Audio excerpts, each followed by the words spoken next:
Cayetana Álvarez Toledo, bienvenida. Muchísimas gracias.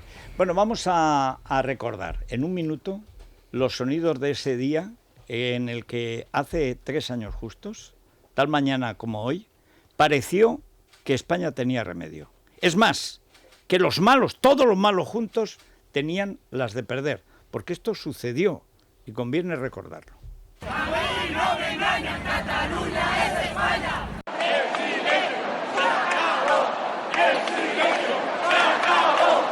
Ahí tenemos Plaza Cataluña a reventar también. Todo esto es Carrer Fontanella, no cabe nadie. Hoy somos una sociedad dividida y debemos asumir que tenemos que empezar urgentemente a tender puentes. Por nosotros no quedará. Temor a prisión, un temor a prisión.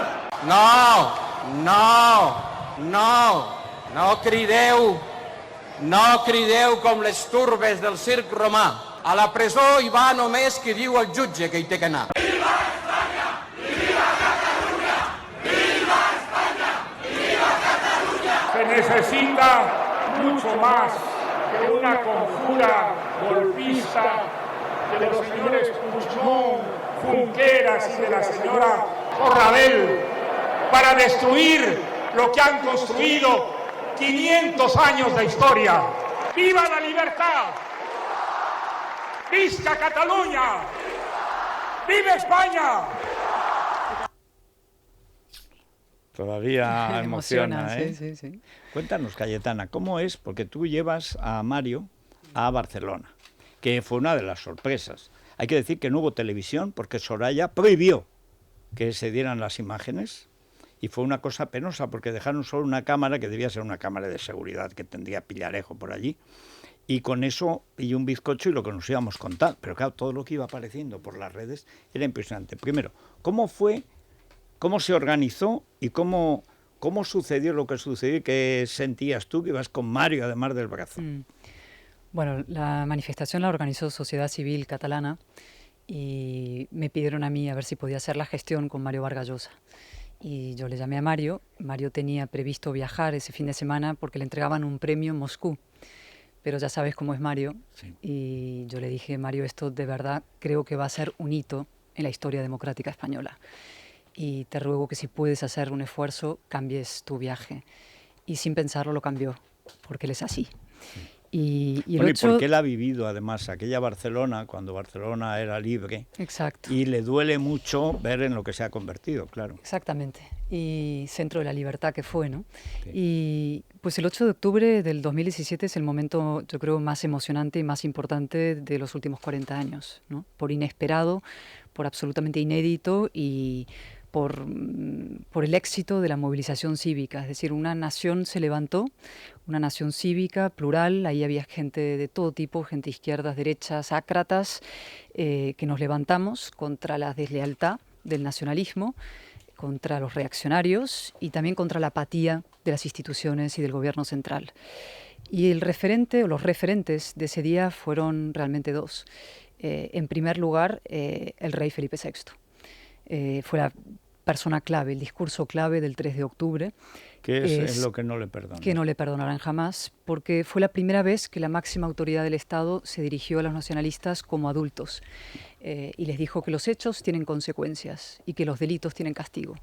Y también fue la primera vez que la máxima autoridad del Estado se dirigió a la otra mitad de Cataluña, a los desamparados, a los olvidados, a los silenciados, y les dijo: no estáis solos, tenéis mi amparo, es decir, el amparo del Estado de Derecho, el amparo de las instituciones, el amparo de la corona y, por tanto, del sistema democrático en su conjunto, ¿no?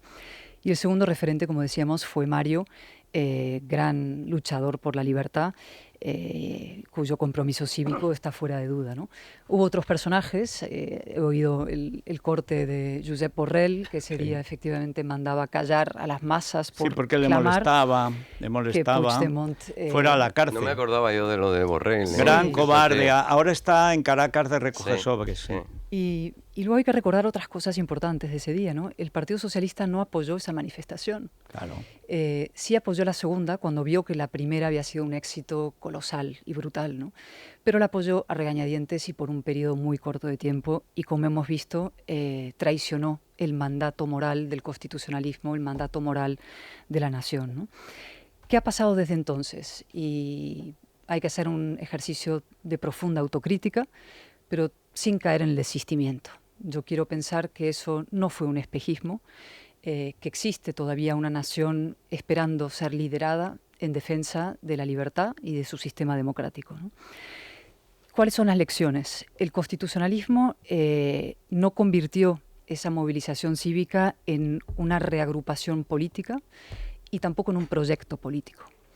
Yo en las dos campañas generales insistí mucho en que teníamos que poner en pie un proyecto para la democratización de Cataluña, y no solo de Cataluña, yo creo que del conjunto de España, de fortalecimiento del Estado y de las libertades en el conjunto del territorio nacional, ¿no? Y otorgar a los constitucionalistas, insisto, a los desamparados, lo que no han tenido: prestigio, presencia pública, presupuestos y poder. ¿Qué es lo que hemos hecho? ¿Qué es lo que se ha hecho? Y sobre todo, ¿qué es lo que ha hecho el socialismo? Es, como he dicho, traicionar ese mandato moral y hacer exactamente todo lo contrario de lo que había que hacer para proteger a la nación democrática de sus enemigos interiores. Es decir, pactar con el golpismo, blanquear al golpismo, incluso otorgarle el derecho a decidir lo que es ético y no es ético en España, a decidir lo que es centrista, moderado y razonable, ¿no?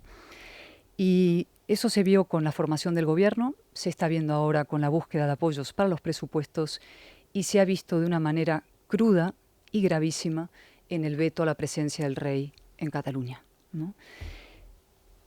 Ahí es cuando el PSOE, el Partido Socialista, en este trance, Pedro Sánchez, se coloca directamente contra, insisto, el mandato moral y contra la nación, porque el proyecto socialista de hoy consiste esencialmente en romper la base de la soberanía común de todos los españoles. Es decir, tiene un proyecto confederalizante, sí, vagamente balcánico, presuntamente sí, republicano, pero contrario a los valores profundos republicanos, que son los de la libertad, la igualdad y fraternidad, que yo repito mucho que el rey y la figura del rey encarna en su defensa de la libertad, de la igualdad y la fraternidad entre catalanes y entre el conjunto de los españoles. Es decir, un proyecto de ruptura de la base soberana de la nación, es decir, un proyecto contra la nación. ¿Qué tenemos que hacer ahora? Y ese es el gran asunto, ¿no? El debate que plantea perversamente la izquierda, en alianza con el nacionalismo ahora, es monarquía o república. Eso es un falso debate. El verdadero debate es democracia sí o no, es igualdad sí o no, es libertad sí o no, es constitución o caos. No es monarquía o república el debate, es constitución o caos. Y eso es lo que tenemos que explicar y actuar en consecuencia a través de una reagrupación política. Tenemos que conseguir 176 escaños en el Congreso de los Diputados y también a través de la articulación de un proyecto alternativo completamente al de la destrucción de las libertades españolas. Su turno, señor Vara. Buenos días, Cayetana. Es que habla, claro, como lo vivió de esa manera y habla con esa convicción a los ya convencidos, pero hay bastantes asuntos de máxima actualidad. O sea, es que no pueden estarlo más. Yo, al margen de que recordar son solo 3 años, recordar aquellos momentos, recordar aquella movilización, recordar aquellas banderas, esa aquella Barcelona gente que hemos vivido y que era imposible, porque nunca había ocurrido una reacción así, nunca lo habíamos vivido. Y recordarlo ahora, este tiempo después tan breve, pero sin embargo tan enorme, y que parece que estamos hablando de otra glaciación, porque es que no solo Cataluña, España, es otra historia, es otra película. Allí salió la gente a defender al rey. Ahora mismo ese sentimiento, esa sensación, yo creo que es, primero, tiene amordazado al rey, no lo dejan mover, lo tiene secuestrado, está inamovible. Y a la población con el COVID, la población está encerrada y confinada. Entonces, eso que yo creo que es irrepetible desde su punto de vista ahora mismo, ¿qué se necesitaría para que ese espíritu, yo no digo resucitarlo, porque estoy convencido que todavía alienta en mucha gente, en muchos corazones? Yo tengo mucha familia en Cataluña y voy mucho pero ¿cómo se puede hacer para reavivar eso? Porque hay un desistimiento general. Yo creo que hace falta dos cosas, verdad y valentía.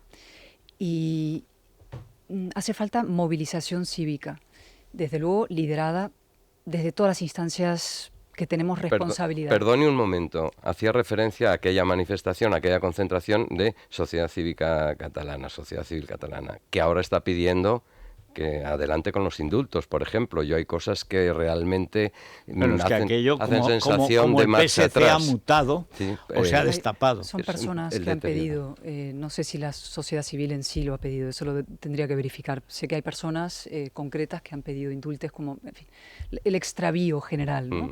Hay un extravío general y hay desidia y también hay sectarismo, que son los grandes males españoles. Y hay que combatir todo eso y buscar la reagrupación. Federico lo sabe y lo preanuncio hoy. Libres Iguales, que es una pequeña plataforma, pero inasequible al desaliento, estamos poniendo en marcha una iniciativa que haremos pública este domingo para intentar unir a voces de todos los ámbitos ideológicos y sociales españoles, no solo la política, insisto, del deporte, de la televisión, de los ámbitos profesionales, del mundo de la judicatura, etcétera. Intentar movilizar a la población para que entiendan realmente lo que está en juego y lo que está en riesgo. En este caso, en defensa de Felipe VI, que es cúspide de nuestro sistema constitucional, que es el garante de nuestros derechos y libertades como símbolo de la Constitución, y mucha gente nos ha apoyado. Otra gente más tibia, gente que tiene miedo. Otra gente que no es consciente de la gravedad de la situación, otra gente que quizás por sectarismo, porque entonces se apoya, me engana, yo no quiero estar con fulano, entonces yo no sé, ese tipo de conductas que hay que erradicar, creo, de nuestro compromiso cívico. Tenemos que estar dispuestos para proteger lo común a ir con gente muy distinta a nosotros. Si estamos encerrados en pequeños guetos y sectas donde solamente la gente que opina exactamente como yo, no vamos a poder proteger un sistema constitucional que precisamente se caracteriza por haber integrado a los distintos en un proyecto común de libertad.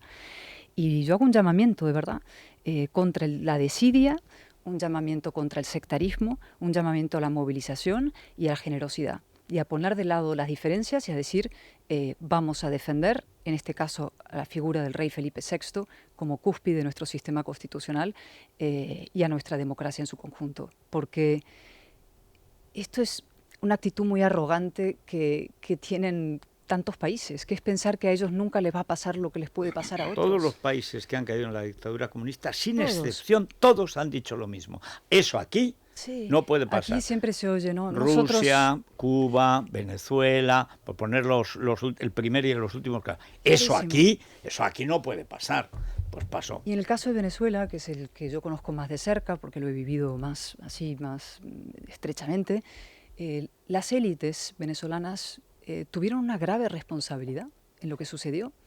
Unos por hacer negocio, otros por miedo, los terceros porque esto no va conmigo, los cuartos porque simplemente infravaloraron la amenaza. Y no nos puede pasar lo mismo. Gabriel quería decir algo. Sí, doña Cayetana, me acaba de pasar Rosana. Bueno, tenemos las frases que acaba de decir Pablo Iglesias, que ha hecho, Gabriel, lo que cabía esperar de él, porque en estos momentos, aunque el jefe del golpe en Madrid se llama Sánchez, el técnico, el delegado, el técnico, digamos, del alzamiento, el director, como era Mola, pero no era Franco, era Mola, era el director, no podía con los carlistas, ya que era un desastre y tal, estaba a punto de tirar la toalla, mataron a Calvo Sotelo, entonces Franco dice, antes de que nos maten, vamos, pero era así. Pero el director es Pablo Iglesias, y acaba de irse a Barcelona, porque sabe que su única garantía es el apoyo del separatismo. Y el apoyo del separatismo es Pablo Iglesias, con lo cual él ha ido a soldar su base política, porque es malo, pero no idiota. O sea, los idiotas son los del IBEX 35 que le pasan la mano por el lomo pensando que porque ya es rico está de su lado. Es lo mismo que en Venezuela. No, las declaraciones son tremendas. Son tremendas. 3 años después de lo que usted describe, el periodista de RAC 1, Jordi Basté, le pregunta a Iglesias: ¿el gobierno de España está trabajando para que los presos estén en Navidad en sus casas? Responde Iglesias: quiero ser discreto con esto porque es evidente que estamos trabajando en muchas cosas. Para que algunas salgan bien y salgan bien en tiempo y forma, hay que trabajar con discreción. Elevarlas a rango mediático puede hacer que tarden más. Insiste Jordi Basté: entonces me está diciendo que sí, ¿no? Responde Iglesias: he dicho lo que he dicho, Jordi. Bueno, ¿queréis oírlo? Porque sí, es que... Sí, por favor. Es que es importante siempre. Y cuando un matón bolivariano, yo estoy recordando y saco un libraco que ahora pondremos la portada en noviembre, contando que CEPS, o sea, Podemos, pero los mismos, están desde el principio con Hugo Chávez creando el mecanismo para convertir la democracia constitucional venezolana, de las mejores que había en América, en una dictadura, una narcodictadura. Y lo hacen retorciendo las leyes, cambiando las leyes. Los primeros asesores que tiene Hugo Chávez son los de CEPS. Están todo el tiempo con Maduro, o sea, con Chávez, siempre, hasta su muerte en Cuba. Pasearon un ataúd vacío, por cierto. Bueno, porque ya la tomadura de pelo fue total, y al primero que le agradece sus servicios es a Monedero cuando toma posesión Maduro, otra criatura cubana. Estuvieron desde el principio, no son niñatos de facultad que se han hecho con casoplones. Son activistas totalitarios que tienen una experiencia de más de 20 años en Venezuela, que han guiado al gorila rojo en toda su operación de convertir, repito, lo que era un sistema democrático ejemplar en esa zona en una dictadura repugnante. Y por eso, como este sabe muy bien lo que hace en política, cosa que la oposición parece que no, pues habla exactamente en este tono. ¿El gobierno de España está trabajando para que los presos estén en Navidad en su casa? Quiero ser discreto con esto, porque es evidente que estamos trabajando en muchas cosas, pero para que algunas cosas salgan bien y salgan bien en tiempo y forma, hay que trabajar con discreción. Elevarlas a rango mediático puede hacer que tarden más. Por tanto, me está casi diciendo que sí, ¿no? He dicho lo que he dicho, Jordi. Y además, lo que llaman en Venezuela los escuálidos, que es como llaman a la oposición, pues aquí son directamente golpistas. Y lo dice también con la misma facundia el tío que está acusado desde ayer de 2 denuncias falsas, más una tercera de acoso sexual falso contra Calvente, con el agravante de género. Y habla así de la oposición. Por algo dijo, y conviene recordarlo, y la oposición no se entera, ustedes no volverán a sentarse nunca en el Consejo de Ministros. No es lo de Calvo Sotelo, aunque lo recordaba, es lo de Venezuela.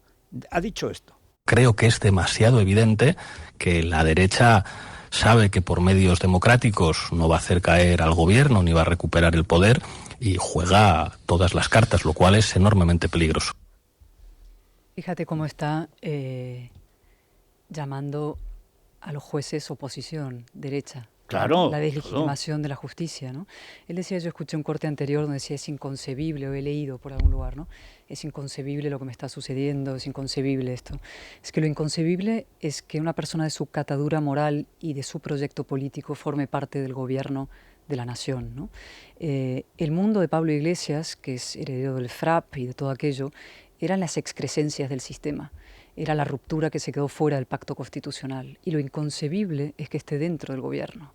Y por eso su destitución es una obligación ética y democrática. Es decir, Sánchez tendría que elegir entre Iglesias o la democracia, entre Iglesias o la separación de poderes. Es decir, entre Iglesias y España. Iglesias es el burro de Troya de la democracia. Lo ha sido siempre. El gran impostor también. Fijaros en la respuesta a Basté, como dice, con coquetería, ¿no? Sí. No puedo decirle a usted, pero se lo estoy diciendo, ¿no? Es un gran impostor, ¿no? Él no venía a regenerar el sistema, sino a socavar las instituciones. Él no era el líder de la lucha obrera, era un pequeño burgués de Galapagar. Él no venía a regenerar la justicia con un cambio de modelo del sistema de renovación del Consejo, sino venía a someter a los jueces y a buscar la colusión de los fiscales. Él no venía ni siquiera a elevar el ingreso mínimo, etcétera, sino que luego pactó encantado con Escrivá lo que pactó Escrivá. No venía a defender las mujeres tampoco. Ya conocemos... No ha habido más matón ni machote más desagradable que él, más hirsuto. Machote que salió raudo a defender a su señora cuando la indigencia legislativa de la señora Montero quedó en evidencia por parte de los propios colegas de gobierno. Y así es todo, es un enorme impostor y, como digo, el burro de Troya de la democracia. Y las acusaciones de ayer, que son todavía acusaciones, es decir, todavía no está imputado, por tanto goza la presunción de inocencia, está como todo el mundo. Imputado de hecho. Lo que pasa es que no puede imputarlo por su cuenta al juez, pero moralmente claro que está imputado. Ahora corresponde al Supremo ratificar o no esa imputación. Pero fíjate que las propias acusaciones tienen tienen todos los ingredientes que dejan en evidencia al impostor, ¿no? El agravante de género, que deja en evidencia su profunda condescendencia con las mujeres y su machismo visceral, ¿no? Cuando dice esta chica de 25 años, ¿cómo va a tener su propio móvil, ¿no? Daño informático, el hombre que hizo del caso Bárcenas y del caso Gürtel, ¿no? La gran operación para llegar al poder y para desalojar al Partido Popular, ¿no? Y la denuncia falsa. Él es siempre la víctima. Es la víctima, se presenta como la víctima, cuando en realidad es la persona que viene, insisto, a socavar el sistema democrático y precisamente a perjudicar a los más vulnerables de este país con sus políticas delirantes neocomunistas. Bueno, no sé por dónde van los oyentes, pero ya esta mañana me decías, Vanessa, que hay muchísimas preguntas que vienen del ámbito del Partido Popular. Imagino que ya con esto se habrán generalizado más. Pues sí, desde luego muchas personas nos cuentan que se han alejado del partido porque cada vez se identifican menos con la falta de contundencia en el discurso, y la prueba es que las preguntas más repetidas hoy son sobre si el futuro político de Cayetana a largo plazo sigue estando en el Partido Popular. Después de la pausa. Bueno, vamos a ver, Vanessa, preguntas para Cayetana Álvarez de Toledo. Bueno, muy variado hoy el contestador. Quieren saber si está cómoda con la laxitud que los oyentes consideran que denota el partido, si va a seguir la disciplina de voto de cara a la moción de censura, y ante las voces que piden elecciones en Madrid insisten mucho en una cuestión: si cree que hay más riesgos que ventajas. Están todo el día diciendo que elecciones, elecciones, elecciones, pero por favor, señores, no sé cómo piensan gobernar en caso de que necesiten el apoyo de Ciudadanos. Es que yo no quiero esa explicación. Si considera que tras la reacción de ayer del Partido Popular y el resto de la oposición con el caso del vicepresidente Iglesias, ¿cree que su destitución tiene que ver con que su discurso resultaba molesto para el discurso que quiere realmente el PP? Quería saber si se va a someter a la disciplina de su partido en la votación de la moción de censura, o si no le pide al cuerpo votar a favor de ella. ¿Piensa que parte del electorado del PP simpatiza ahora mismo más con Vox que con el propio Partido Popular? Buenos días, Cayetana. ¿No cree usted que está mucho mejor en Vox? Mi pregunta es si tienes pensado hacer algún movimiento político o hacer tu propio partido.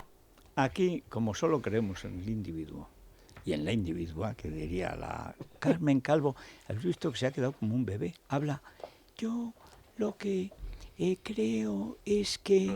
Hombre, nunca... Bueno, es que no se ha recuperado. Vamos a ver, nunca ha sido un prodigio de retórica. Ahora es un prodigio cacofónico, o sea, estar... Bueno, pero a ver, preguntas y respuestas. A ver si las recuerdo, porque eran muchas. Sí. Si estoy cómoda, no estoy cómoda. Sí, en fin, la comodidad no es una característica de la persona que está en política en general, ni de los que estamos en lo público. Digamos, no es una categoría que yo valore. Es decir, yo estoy donde tengo que estar, voy a seguir defendiendo lo que he defendido siempre y lo que creo que es especialmente necesario defender ahora, que es la construcción de una alternativa fuerte a la destrucción de nuestro Estado constitucional, de la España que conocemos. Y para eso hay que trabajar. Es decir, la comodidad es puramente secundaria a mis preocupaciones. Y además creo firmemente que hay una mayoría social española esperando ser liderado en esa tarea. Y creo que eso es lo que tenemos que hacer en los partidos políticos. Todos los que nos sentimos representados por la España constitucional, tenemos que trabajar cada uno desde nuestros ámbitos, no es necesario fusionarse todos en una cosa común, ya veremos cómo se producen esas integraciones, esas reagrupaciones, pero desde luego con una dirección común. Con lo cual, eso a lo primero. Sobre motivos de mi destitución, yo creo que ya los he explicado largamente en una intervención a las puertas del Congreso, que además me pareció muy importante hacerlo de manera pública, porque la transparencia creo que no podemos solamente predicarla para los demás, hay que también practicarla, y cuando a ti te destituyen de un cargo como portavoz parlamentario, tienes una obligación ante tus electores, ante los ciudadanos en general, a explicar por qué ha sucedido, y yo me pareció que era lo obligado y así lo hice. Y tampoco voy a especular. No era por lo del rey. No, eso, en mi opinión, en fin... Bueno, es lo que dijo aquí Casado, que me sorprendió, sinceramente. Pues a mí también, en fin, a mí me parece honestamente un pretexto. Y me parece de todas las, en fin, digamos, motivos que se han barajado en el debate público sobre mi destitución, el más fantasioso de todos. Yo he defendido a la monarquía constitucional, defiendo al rey Felipe VI como, insisto, referente absoluto y sobre todo en estos momentos para la protección de nuestras libertades, y lo seguiré haciendo con toda convicción y con toda energía. ¿Y qué otra pregunta había? Voto, moción. Voto en la moción. Bueno, el Partido Popular todavía no ha anunciado cuál va a ser su posición, es decir, ha dicho que no la iba a apoyar, pero todavía no ha anunciado. Iba para largo, dijo exactamente aquí Casado, patada a seguir. Pero y si dijo es el 20, que como no estaba... el 20 del mes que viene, si es que tampoco es para tan largo el asunto, ¿no? Se va a tener que pronunciar con, por lo menos... Sí, depende, en este caso depende de Meritxell Batet, sí. Exactamente, fijar la fecha. Con lo cual, si tengo que, en fin, todos estos debates sobre tu posición o oposición, pues eso, vamos a conocer cuál es la posición definitiva del Partido Popular. Hay todo tipo de posibilidades, y hay gente que considera que hay que hacer una cosa, la contraria, la tercera, ya hemos oído muchas, y yo también me he pronunciado sobre eso. ¿Qué otra pregunta había? Bueno, te has pronunciado de distinto modo, porque tú estabas por la abstención al principio. Ahora llegaste a decir que debería presentar la moción Casado, que aún había tiempo. No he dicho eso. O sea, ¿que podría? No, yo he dicho, vamos a ver, no hay tiempo, salvo que reglamentariamente me equivoque, para hacerlo ahora. Digo que la legislatura es larga y que motivos de censura los hay todos. Ningún gobierno ha tenido acumulado más motivos para ser censurado que este, ¿no? Yo lo que he defendido es la abstención porque consideraba, primero, estoy totalmente de acuerdo en la censura y estoy menos de acuerdo en la parte de la moción. Y en todo caso, como es una moción constructiva en España, por una parte, si votamos que no, en mi opinión estamos avalando al señor Sánchez. Es decir, Sánchez sale con una mayoría más reforzada de la Cámara. Y a mí eso no me parece una opción muy razonable por nuestra parte. El partido decidirá lo que tenga que decidir, lógicamente, ¿no? Y en la parte del sí, es dar un sí. Es decir, yo quiero que el señor Abascal sea presidente del gobierno. Y esa no es mi posición. Tampoco lo plantean así. De momento han planteado el documento que yo he leído. El documento todavía, ellos han dicho, pero todavía no han planteado, digamos, un documento, no lo han hablado abiertamente, ni han hablado de la tribuna, sobre eso de plantearlo como una moción puramente electoral, digamos, como una moción de censura para convocar elecciones, ¿no? Mociones de reprobación tenemos permanentemente. Pero no del presidente, porque legalmente al presidente, eso lo explicó bien tu predecesor, también en la destitución, Alejo Vidal Cuadras, en Voz Populi hace unos días. De la moción de reprobación. Dice, España se puede reprobar a todos los ministros, pero no al presidente. La única manera de reprobarlo, siquiera moralmente, y de las mociones de censura, la única que ha salido fue tramposa, fue la de Sánchez. Las mociones de censura son de moción contra el presidente del gobierno y de crítica política. Que sean constructivas, no eso es la fantasía alemana. Nunca lo han sido. Bueno, la fantasía alemana, pero que hemos adoptado. Es decir, que hemos adoptado legalmente, que jamás se ha cumplido. Sí, bueno, todas, de las 5 mociones que ha habido, ninguna ha sido una moción constructiva. Bueno, tenemos a un presidente del gobierno nacido de una moción de censura. Destructiva y además ilegal. ilegítima, porque se basó en una párrafo, sentencia amañada. En un párrafo incrustado ahí por el otro juez, amigo del señor Garzón, claro. Y luego ese párrafo fue retirado por el propio Supremo, ¿no? que lo quitó y dijo, ese párrafo no tiene nada que hacer ahí, ¿no? Pero en fin, yo comprendo que para el Partido Popular es una decisión difícil. Comprendo perfectamente que lo sea.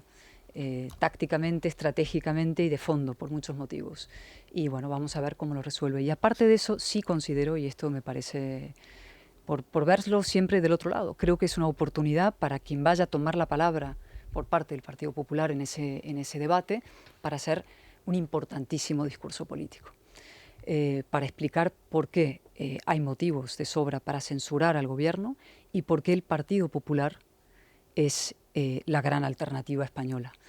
¿Y cómo va a conseguir esos 176 escaños? Ya sea a través de alianzas, pero sobre todo a través de un proyecto político que aglutine a una mayoría de españoles para ser alternativa. Pues acaba de hacer unas declaraciones en Antena 3, Teodoro García Egea, que yo, la verdad, me parece que no van a, como dicen ahora, tender puentes. Aquí todo el mundo es ingeniero, todo el mundo se pasa la vida tendiendo puentes, y que fuéramos chinos. Tienden puentes sobre el abismo que naturalmente se caen. Bueno, lo que acaba de decir Teodoro, su verdugo, es impresionante. Yo es que he visto la transcripción, pero prefiero oírlo. Es importante ser patriota, pero también es importante saber sumar. Y hoy, la mayor valentía que podemos cometer es decirle a la gente la verdad. La moción de censura no suma, no hay números. ¿Quién va a apoyar la moción de censura para que Pedro Sánchez salga de la Moncloa? ¿Bildu? ¿Esquerra? ¿El PDeCAT?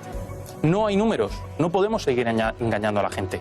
Tengo la sensación de que Vox es como Podemos, pero de derechas. Vox es el Podemos de la derecha.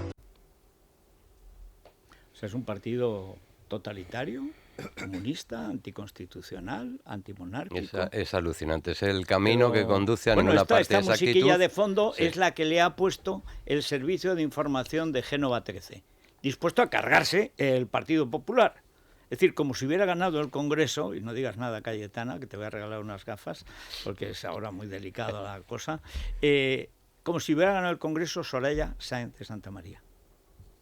Esta con la musiquilla de fondo, esto es un argumentario típico de aquella bolita de azufre.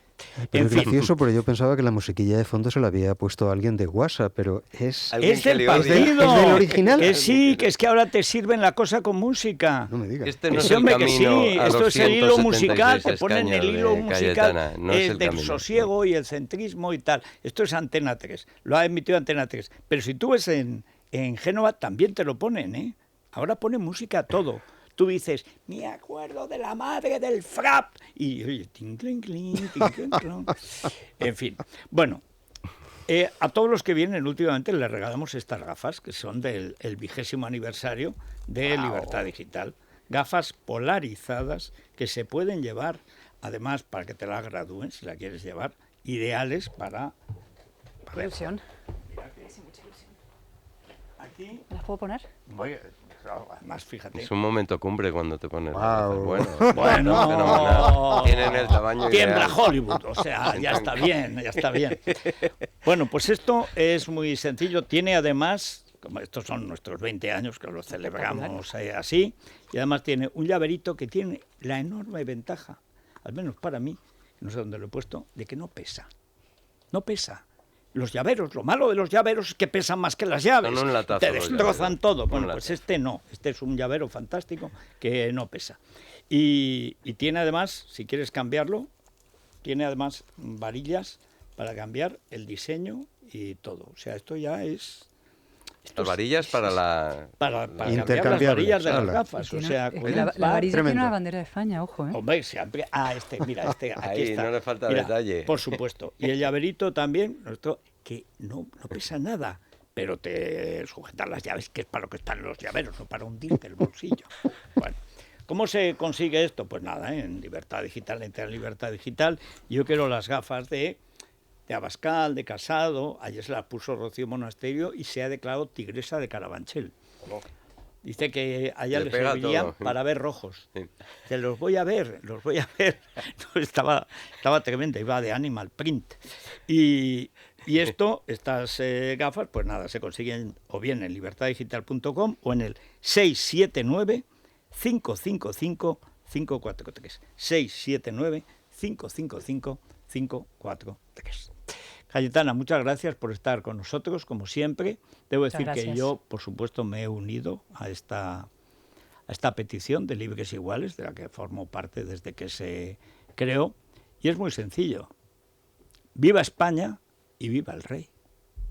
Tal cual. Es la mañana de Federico, con Federico Jiménez Los Santos.